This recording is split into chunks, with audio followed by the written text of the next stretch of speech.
It's never changed. It's never changed. It's the same thing over and over and over and over. It's just never good. It wasn't funny the first time. Toucher and Hardy, mornings on the Sports Hub. Hey, we are Toucher and Hardy. We're going to have Cedric Maxwell on today. We'll have Bruins tickets. We will talk about the Celtics. Don't you worry. But Bert Breer is here. Maybe we'll let Breer, we'll still pay him, and he can sit in if he wants, but maybe we'll let Breer go a segment early to get back to the Celtics. It was an ugly night last night. Yeah, because maybe we should do that, Bert. It's no offense to you. I'm just thinking about it now. It's just more because the Celtics lost last night. But we love having you in. And I was on vacation, and I saw you. You had a great story and some great insight about, and you'll be repeating yourself, but you haven't told this to me, is that about Vrabel and kind of the vibe around the Patriots with him right now and how things are in that building. Yeah, that really took off. Well, super interesting. It feels like everything you say on this, like I feel like everything I say turns into like a headline on Awful Announcing or Yahoo or whatever. But consider it a compliment. I think to some degree what I said last week was sort of common sense. That yes, I mean, you have a coach who I've said it to you guys like this.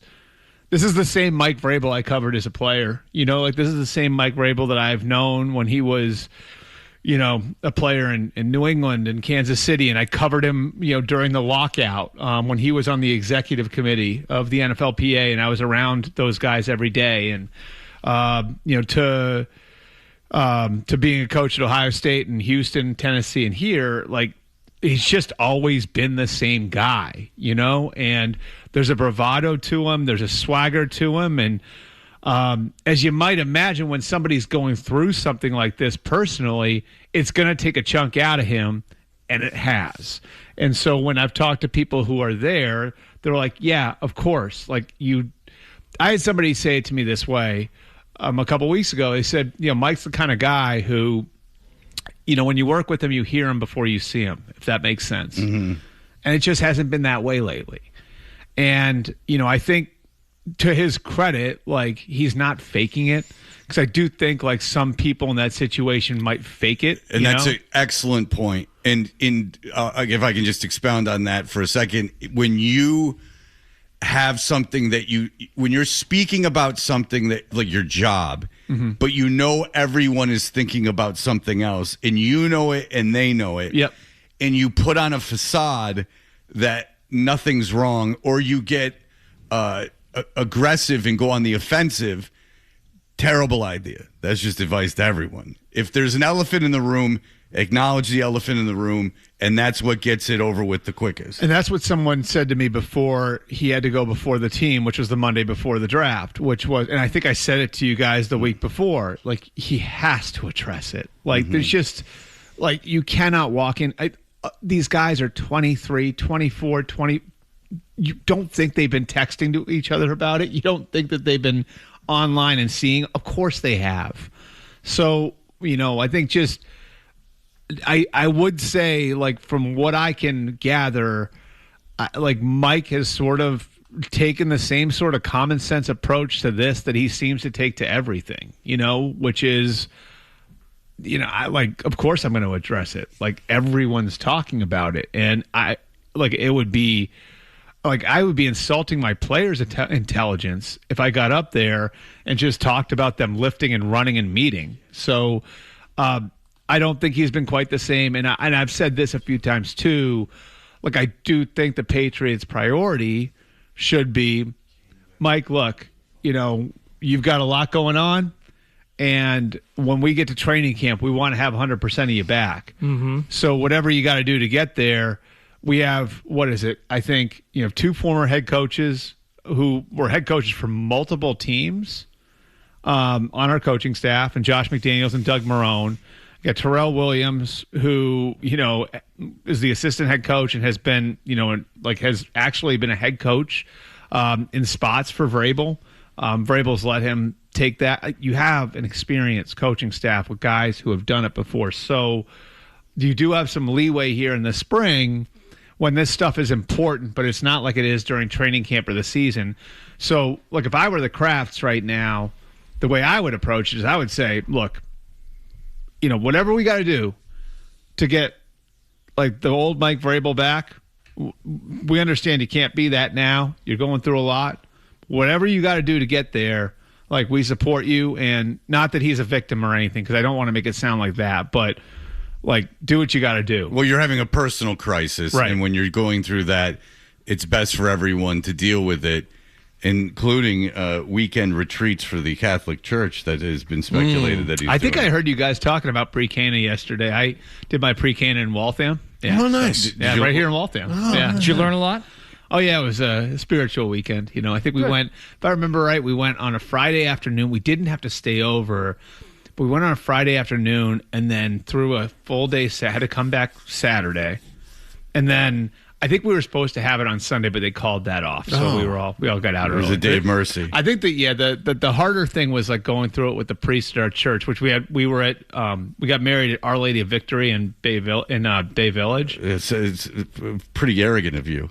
Why? Our Lady of Victory. Our Lady of Victory. You were going to have so much success. But Our Lady of Victory. Pray for us. I still remember the priest realizing when he was going through our paperwork that me and Emily had the same address, and then I don't like Sinner. and then actually suggesting that we separate for the months leading up to the wedding. You should have. Which would have been very practical. You could have parked more easily. Were you in the north end at the time? We were in Back Bay. Let's see how much you've learned from pre-Cana. When's Emily's period? Yeah, see? Doesn't really know. Failure. You lost it. Wasn't that a big part? We're like 7 minutes into my spot here. And by the way, had you tried to bluff your way through it, Fred has the answer. Yes, I called Emily earlier because I knew you were going to bring this up. But that's a big part of it, right? Like not getting them pregnant. Maybe that was Sunday and you weren't there. But maybe that was what they canceled. Well, it's the method of birth control. The rhythm method. Is that what they call it? Like it's a method of birth control. Biological rhythms. Mm-hmm. Yes, absolutely. So your ignorance of that makes me think that you did not take pre-Cana seriously. All right, so you came in here with a head full of steam, but we've agreed that you'll talk about this on the air. It's not a big deal.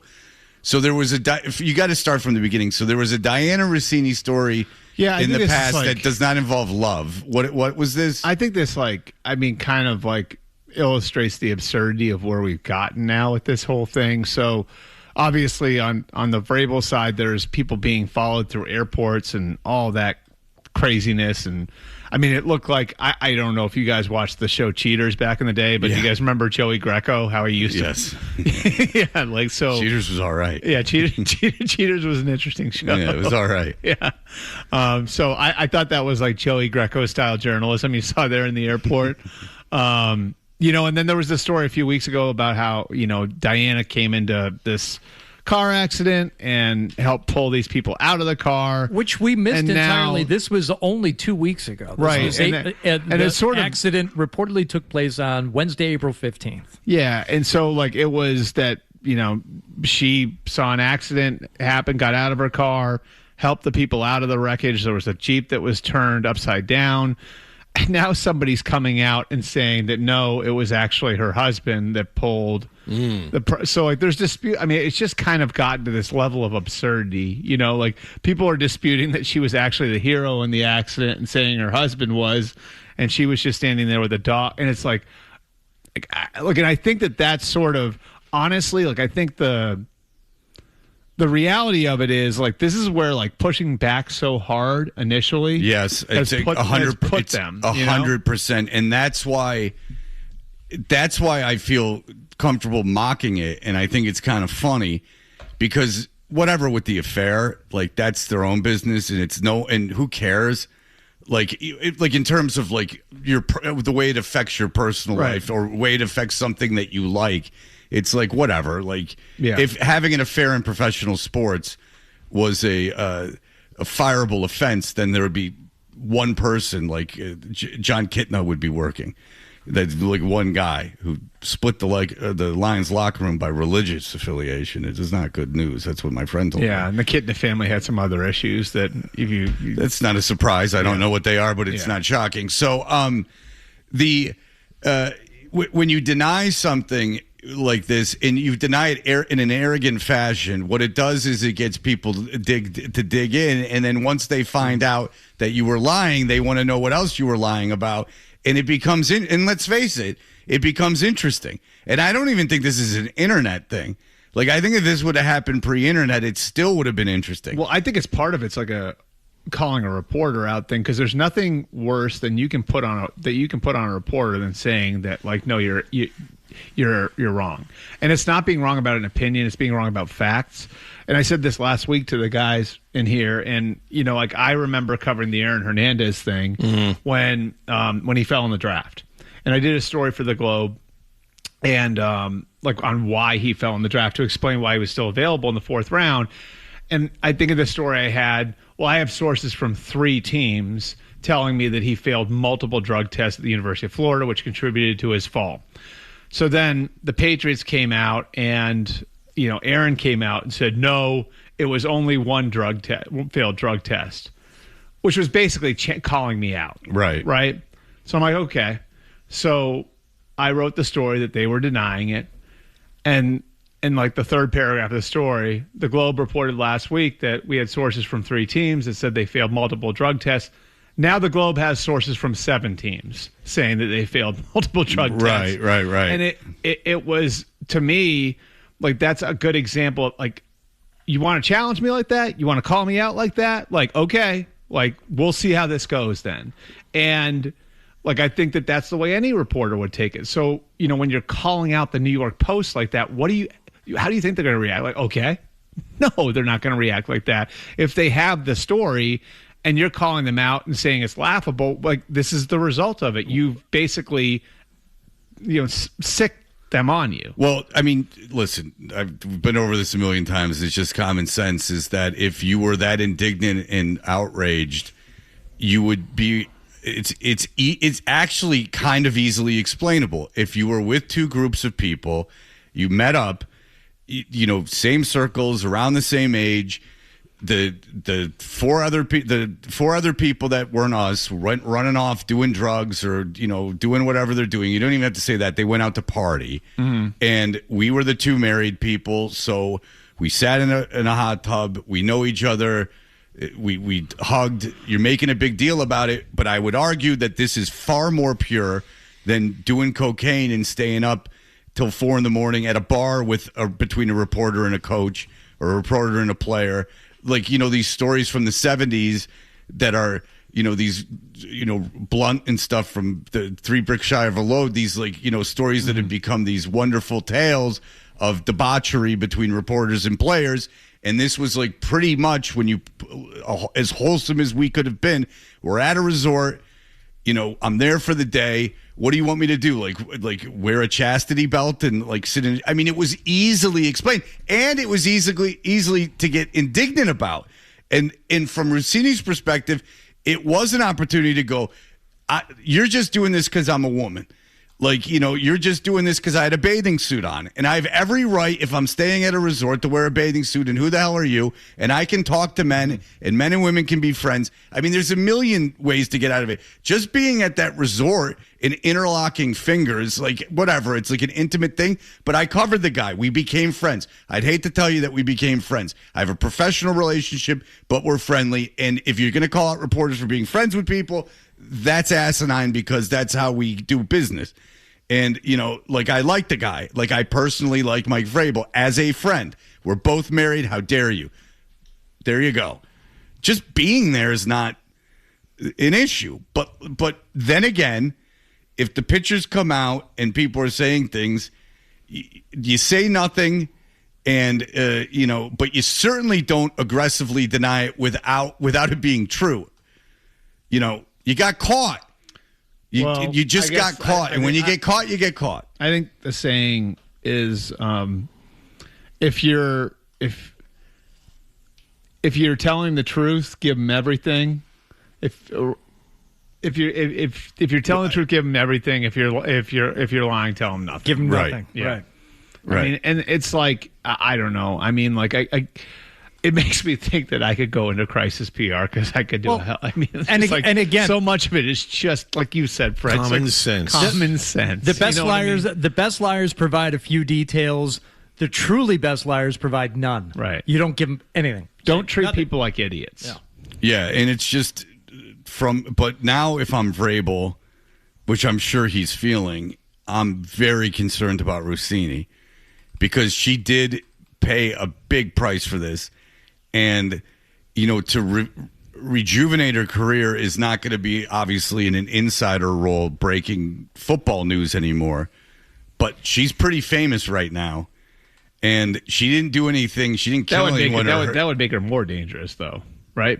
Like that she does. Like if you. Yes, well, that's what I'm getting to is Yeah. that she's not going to be an insider football player anymore. But she's lost a lot, and she's super famous right now.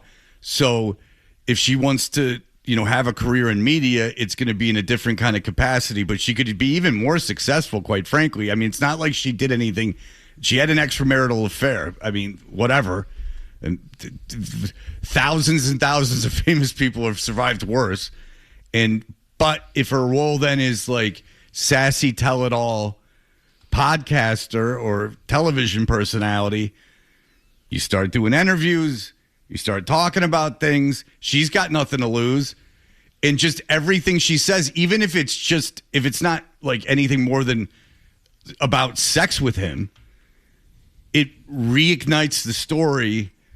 And you got to figure that's coming. If she forget it, it's not my business if they stay married or not. I just don't know why people don't get divorces. It's really not that bad. It sucks at first, and I know it's scary because you're changing your life completely. Yep. But it's worst things in the world. There could be a happy ending to all of this. Fred could be like a divorce counselor. Like My thing is just to women and men is that like it's scary and it sucks, but if you're not happy, it's not the worst thing in the world, and you can maintain a relationship with your former spouse, and if you're mature about it. Mm-hmm. Look, it sucks. It was terrible. It was no fun. It was scary, but that passes, and it's in a lot of ways the right thing to do in some cases. That's all. I don't people. I just don't know if I would want to be in a relationship with this massive thing hanging over every interaction we That'd had. be hard. I don't, and I'm coming from the perspective of the person that cheated. Obviously, the victim in this is the spouse that didn't. They're obviously the ones that would have the issue, and they have every right to. It's just it would just not hang healthy for anyone. I can't imagine it would hang over everything. Well, it will hang over everything. I mean, it will hang over everything forever. I mean, it doesn't mean that you can't stay married, but I mean, people that have been caught having affairs. I mean, everyone knows someone who's been caught having an affair. It hangs over everything. To this day, every time I see a picture of certain couples that I know, the first thing I think about is that one of them cheated on the other person. I mean, it hangs over everything. I mean, you can stay together, but I mean. I don't know. All right, we'll be back in just a moment. Ticket not punched. Hardy. No, the ticket's not punched. Fred. You got a bunch of stuff wrong when you talk. So much for this country. Dutcher and I Hardy. guess this country's a bunch of buffoons that don't know the rules. You idiot. The Sports Hub.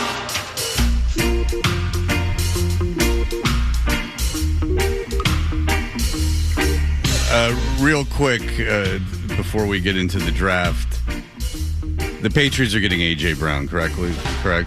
I think so. Adjust your mic a little bit. Yeah, sorry. My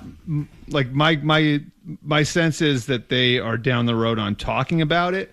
Now, there are a couple of reasons why you wouldn't push that deal to the point where it's like we've agreed to terms. Number one is, and this is sort of past now, but like there would be the possibility that something happens in the draft, like some sort of opportunity comes to the Patriots in the draft where it's, all right, like we didn't expect this player to be available. We can get this player in a rookie contract. We'd rather do that than A.J. Brown.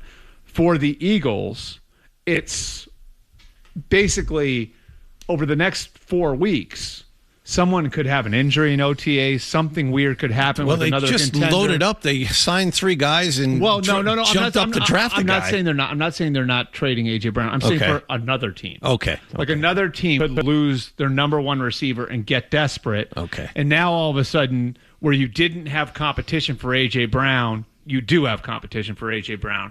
So look, like I think it's everybody should be reading into what's happened, which is the Patriots drafted 0 receivers.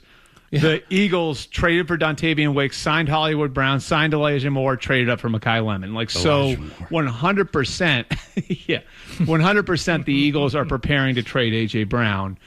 I think the reason, if you're the Eagles, you wait and say, okay, we're going to do this June 1st, is because someone could have an injury. Right. Someone could blow out an ACL. Something could happen somewhere else where there's some desperate team that enters into the equation. Chad Graff wrote yesterday he thinks the likely compensation is a 2028 first-round draft pick or a second-round draft pick next year plus Kayshon Boutte or another similar player. Those 2027 first-rounders are like gold right now. Have you heard something similar to that? I mean, I think the conversation between teams and the Eagles has had to be creative, and so I think the idea of a 2028 first round pick has come up in talks prior to this. And I would say if you look at the Eagles' history, they've been willing to do this sort of thing before. Like they just had a 3rd round pick that was in the 26th draft that was a result of the Hassan Reddick trade with the Jets, like whatever that was, like almost 2 years ago, right? So they've been willing to trade off into the future. The reason why is Howie Roseman has a job security to do it. Most GMs don't, right? Like, so, okay, like you don't want to give me this pick this coming year, give it to me next year, right? So there's that. And then there's also, if you look at the history of Howie coming out looking like the winner in these trades, is the Carson Wentz trade, where Carson Wentz, they traded him for a 2 that could become a 1 based on playtime incentives. And now that we're back past the draft, if you are including picks, you can put conditions on any of them because you do this before the draft. They involve 26 picks. Then those picks can't be subject to conditions. There's no games between then and the draft. Mm-hmm. Now there can be conditions on any pick you send. I guess Elijah Moore was a big problem as a young player. That's all coming out now. It's doing flips in the end zone and stuff. Not a big failure. All right. Ty Simpson got drafted by the Rams. That was a big shock. What was the thinking there? And what are you hearing around the league as a reaction from other teams? Sure. I think there are a couple things here. Number one, they viewed him, I think, a little differently than other teams did. And I know the way that McVay and his coaches, and he has some former quarterbacks on his staff now too, and Dave Ragone and Nate Shielhaas and Cliff Kingsbury. And so, they have looked at this and said, here's a guy who is doing NFL things. He's doing the things that we're going to ask him to do as a college player. So we see him as a rhythm and timing passer. The gold standard for that sort of quarterback is Drew Brees. We think that he can, in time, do some of those things, and we've got the luxury to sit him. And when are we going to be drafting this high again? Remember, that's not their pick. The 13th pick was the Falcons' pick that they got last year. And I know people have said, well, they could have Mekhi Lemon, or they could have. So they already used the other first-round pick in a real win-now move and going and getting Trent McDuffie. The other thing that I think people aren't paying enough attention to, that they should, is this now frees them up where they can move some of those future picks now because they don't have to worry about replacing Stafford. So if you're talking about packaging 27, 28 picks between now and the trade deadline, you can do it. And so they can be aggressive, with whatever opportunity comes their way in the next month, in the next 3 months, in the next 6 months. And how long do you think Stafford plays?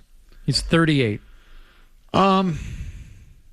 I think he's very year to year now. I think it's hard to answer that because I think there are people around him that would have said he'd be done by now. And I honestly think it sounds like a cop-out answer, but I think it just is based on how he feels physically. He's been pretty beat up. He had the elbow issue, the back issue. And so, I think he's he's still one of the best quarterbacks in the league. He can still play at a really high level, and I think it's very much a year-to-year thing now, which is part of why the Rams were in that window where it's like, if we see the right quarterback, then maybe we should act. Okay, and I think you kind of answered it, but when you talk about being able to package up things to get something else, because that is the obvious pushback, why wouldn't you get something to help Matthew Stafford right now as opposed to drafting his replacement, which could be years away?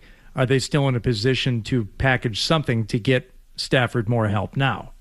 Yeah, I would stay tuned on that. Like, I think that like, honestly, like, it's something they've done in the past. I mean, look, in 2019, they traded for Jalen Ramsey at the trade deadline, I think, right? So, you know, I look at their roster and you see a lot of rising young talent, and then you have some older guys like Stafford and like Devontae Adams that are still there. But I think they're positioned well where, you know, you look at, again, like, you know, Puka Nacua, if he can get his house in order. You look at, you know, Kyron Williams, still a young player. On the defensive side of the ball, Jared Verse and Byron Young and Kobe Turner and Braden Fisk and now bringing in McDuffie and Watson. And so, like, they don't have a lot of holes, you know. So if I had to pick a team to win the Super Bowl right now, it might be them. I think they're in really good shape. It's interesting that you mentioned that about Nacua, too, because he's got some stuff to straighten out. And how problematic is that going to be for him and the Rams? I mean, I think it's like one of those things for him where, I mean, you see where, like, I think he's a good-hearted kid who, like, has gone through, like, a lot in his personal life, and he's great when they have him between the lines, in the building, all of that stuff. But, like, you know, it's a 24-year-old kid who, you know, like, had everything that he wanted in Los Angeles. And for pro athletes in, like, Los Angeles, Miami, Las Vegas, like, the guys who play in those cities, I think, like, when you're that age and you become a star that quickly, it takes maturity that I certainly didn't have when I was that age to handle all of that. Like, you hear the Dolphins always talk about that, right? Like, people who've worked for the Dolphins say, like, we got to be careful about who we draft here, because not everybody can handle that. Like, having that access to that, it's right there in front of you every day, you know? Like drugs and partying, all that stuff. Yeah. And I think Nacua kind of became victim to that, like, where it was. And so, like, now we'll see if he can sort it out. But obviously he's a great player. So the idea is, if there's like almost like a celebrity party culture instilled, because it's not certainly getting laid, because that can be done anywhere. No, that can be done anywhere. But it's like, it's not like I can go out on a Friday night and get laid. It's like all that stuff that's available on a Friday night in Boston is available, like, on a Monday and a Tuesday night in Miami. There's also that VIP culture of, like, you know, extreme access that only exists in places with celebrities, like, a lot. Like, so New York, in LA, and in Miami. Well, is Vegas like that, Hardy? So Vegas is like that was, like, if you guys remember, Eddie Trunk's there. So this is the thing that I would say about Vegas, and I think you can probably make something similar. A similar statement about LA and Miami, where that type of behavior is not always, and what I said about in Vegas was, it's not only allowed, it's encouraged. Yeah. And I would say about Miami and LA, that lifestyle is not only available, but it's encouraged. You see everyone, no, this is how you live when you're here. This is what you're supposed to be doing. That's a good point. I would say like it's like there are examples of it in Vegas. The Raiders got there in 2020. Henry Ruggs, Damon Arnett. Like, these are first-round picks that were almost immediately getting in trouble because you had these, like, Ruggs was, like, seen as, like, a high-character guy, and he winds up in that awful car accident. And Damon Arnett was, like not a great guy at Ohio State, but he cleaned it up for a year, and it was like, oh, well, you know, like, maybe he's turned his life around, and then you put him in that environment. What do you do? I know Ruggs got in the DUI, which could have kind of happened anywhere. I mean, but Arnett was like a legit train wreck, like drugs, guns. Like, if you Google his name, like, he was a first-round pick. That's more of a Vegas thing, I would assume, than the DUI. Right. Yeah. So, like, I think there are already examples of it in Vegas where it is just right. I've talked to general manager, like, guys who've been general managers or high end personnel people working for the Dolphins, and they'll all say that it's like we have to be careful about who we draft here because there's just so much access. Right. And Hardy's right. It's behavior that's encouraged. Yeah, and if you have a certain amount of money that you have this access and you're this. You want drugs, sex, you want like a party lifestyle. Yes, you can do that in Boston. You can do that in Green Bay, but you're going to get all types of people. How dare you? I don't even know. Tisk. I don't know how much this was out there, but like Belichick, like when he was here, would not allow banged much older women. Belichick would not allow young players to live in Boston. Like they weren't allowed to live in the city. And some of them, and like there were very few guys. Like when I was covering the team that actually lived in Boston. Now Brady did, but not initially. Right. Welker did. Junior Seau, when he came here, he did. Well, Seau was a special case. But there weren't. But if you look, I remember Belichick very much discouraged / disallowed when young guys came in here. You were not to live in the city, and I think that's a huge reason why was like if we give them less access to everything, and that's in Boston. You know what I mean? Like, yep. So this is like on those teams. So as close because you have that, all these guys who get money for the first time. They And weren't then allowed to get seduced close. by academia. Yeah, they weren't allowed to get closer than Marina Bay. That was like the de facto. Yeah. Like Ty Law That's where the line was. Brady was Marina Bay. Yeah. But I think Ty Law sold his place in Marina Bay to Brady. Which that right? was Scott Sounds right. Zolak's. I think Zoe sold to Ty Law and Ty Law sold to Brady. That sounds right. How about that? That sounds right. So Zoe was a big. So Zoe must have been a big Waterworks guy then. You guys remember Waterworks? Yes. Water sports. When I first moved here, that was the big thing. Waterworks, yeah. Beachcomber and Waterworks. Waterworks was the place on the beach, right? Like on the sand. Yeah. That was because Crash moved there for a while because Yeah, that he was. did. But he liked the Beachcomber. That was his spot. Yes. Absolutely his Sand. But that was like the. That was his like little Buffett fantasy of his Boston Buffett fantasy. Oh, did his ex-wife hate it here? Hachi Machi. Waterworks was. Waterworks, I remember, was a good place to get into a fight. There'd be there was like a sort of a Jersey Shore vibe there. Oh, what are you talking? How dare you? No similarities.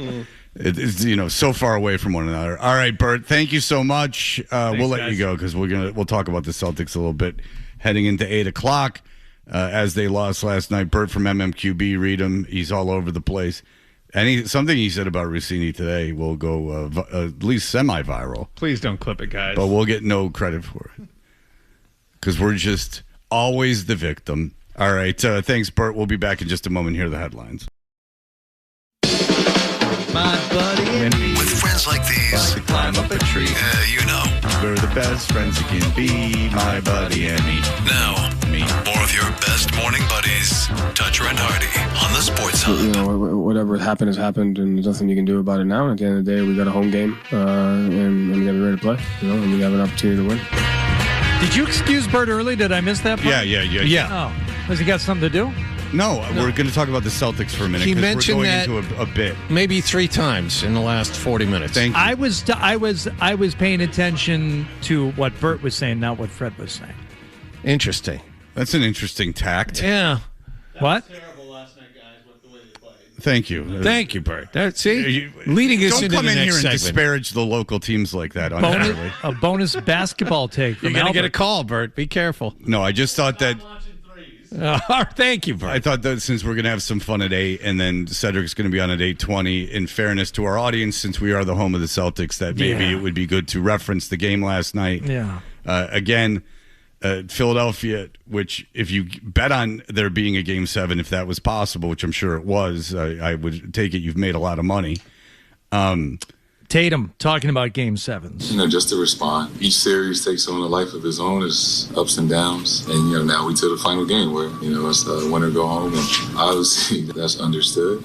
And a lot of us have been in this situation before, Game 7. So it should be a fun one. Yeah, like the one against Miami. Yeah, that didn't go well. Tatum, by the way, left early with a calf problem in the third quarter and did not return. He said afterwards that his leg felt stiff. I probably saw when I went to the back, saw me on the bike. My leg just was a little stiff when I came out third quarter, but just kind of assessing the moment. Like, game was a little out of reach. We took the starters out and let the bench guys go in. He loves that bike. He's on that. Go to games. He's on that bike all the time. They're fun. Because it doesn't move. But it makes my balls and penis fall asleep, which I've heard can be permanent. That cannot go away. It's the most disturbing feeling in the world. It's like a phantom limb. You literally have. It's not numb, like tingly. It's like dead, like no feeling. No, and it's bad. It would be bad for any appendage. Your penis. It's like a whole situation. Yeah. But I can't really ride a bike like that. I'm afraid of driving a bike on the streets. I wouldn't like that. I mean, you give me a cool track, maybe I'll zoom around. But this one doesn't move. Yeah, but the thing is with these is it's something about it pushing against your taint restricts blood flow. Problem. Yeah. I don't know how people avoid that, and I know they'll say that they wear pads and things like that, but I've tried. COVID, of course, we got a Peloton because it was in Newton. It was a part of the law. It was a requirement. Extra housing tax if you didn't get a Peloton. So we got a Peloton, and I obviously, like an idiot, tried it, and you have to buy shoes for it, so I did that. Oh, you get the clip-in shoes. Oh, those are cool. Yes, you have to. Yeah. You can't ride it, really, I guess, without clip-in shoes, which I couldn't figure out forever, but you put clip-in shoes, and then I would ride that thing, and then 4 out of 5 times my balls would fall asleep. I won't ask you in the divorce. I will only ask whose laundry is hanging from it now. Oh yeah, it lies at the 3rd floor of my old house and untouched. Dust on it. Untouched. Sure. I mean, I remember one time I wrote it until I puked. I think my ex-wife wrote it one time until she puked. That was the kind of stuff you did during COVID when you weren't drinking. Yeah. Is you just let's see if I could do the hardest Peloton thing, and it's like, what else could make me puke? Yeah, exactly. Let's try the hardest Peloton thing just to see. Oh, it turns out I can't do it. That's interesting. Yeah. But what if I really pushed myself? Oh, you'll vomit. Oh. I bet the P90X people are thinking, God, we were just a few years too early. If we had they would have cleaned up. Peaked during COVID. Oh my God. Well, I had a friend who worked for a company that was in some way associated to the sales of Peloton. He works in Atlanta and New York. Yeah. He's the guy who had the sublet his place to a guy, or didn't sublet. He leased his place to a guy who turned out making very aggressive gay porn. And he was like, COVID hit, and they started making moves that we were like, this is not sustainable unless this goes on forever. This is you are planning as if this gold rush is going to last forever. And strangely enough, it's going to be a Peloton world. I think I knew when the instructors became stars that maybe this is not going to last forever. That the people that are teaching stationary bike classes are not going to be famous forever. Right. When satellite radio had a Peloton channel for a minute, I said, "Ooh, that's a bad sign." Yeah. That's right. But at least they can maneuver out of that immediately. Not a lot of big but it's just on that. It's a bad sign for. This thing has a definite crest, and it's going to fall really, really fast. Well, you know what's back, and I don't know if your kids have experienced this. I'm glad we got to the Celtics. Yeah. Is hacky sacks. Oh, God. We were hacking the sack in the back room 2 days ago. One of my kids came up to me 3 weeks ago. Have you ever tried hacky sack? And I said, absolutely not. He said, my friends and I play it all the time now. And I'd never heard of anyone using a hacky sack for the last, 20, 30 years? And then all of a sudden, there it is. It brought me back to a project which has been in development now for a long, long time. But there's a 3-on-3 basketball tournament in Michigan and other states known as the Gus Macker. And this is a big deal. And in college, me and a couple of other aspiring artists thought, what if we turn this on its head? and we turned it into the Gus Hacker. And we had a film idea where these young upstart hacky sackers were going to try and qualify for the Gus Hacker. Oh. And there was a love interest, and there were a couple of different obstacles they had to overcome. There was conflict, there was resolution. I'm still kicking around some plot ideas. No pun intended. Well done. But if it's coming back, maybe now's the time. Yeah, strike. If you can get it done in the next couple weeks, that might be a good idea. Just before the fad disappears. Because I had a hacky sack, and it's probably as soon as I bought it, no one did it anymore. I was a little late. But it was very 80s. It was pink in like a very neon green. Like my GT Performer was like a light purple. Like it was all show, white pegs, clean. Pegs. I know. I was a fancy boy freestyler where you were a down and dirty BMXer. That's right. You and your Miami Hopper. I don't know what that is, but it sounds disparaging. All right. We'll be back in just a moment. We'll have a little fun, and then we'll have Cedric Maxwell on in just a moment.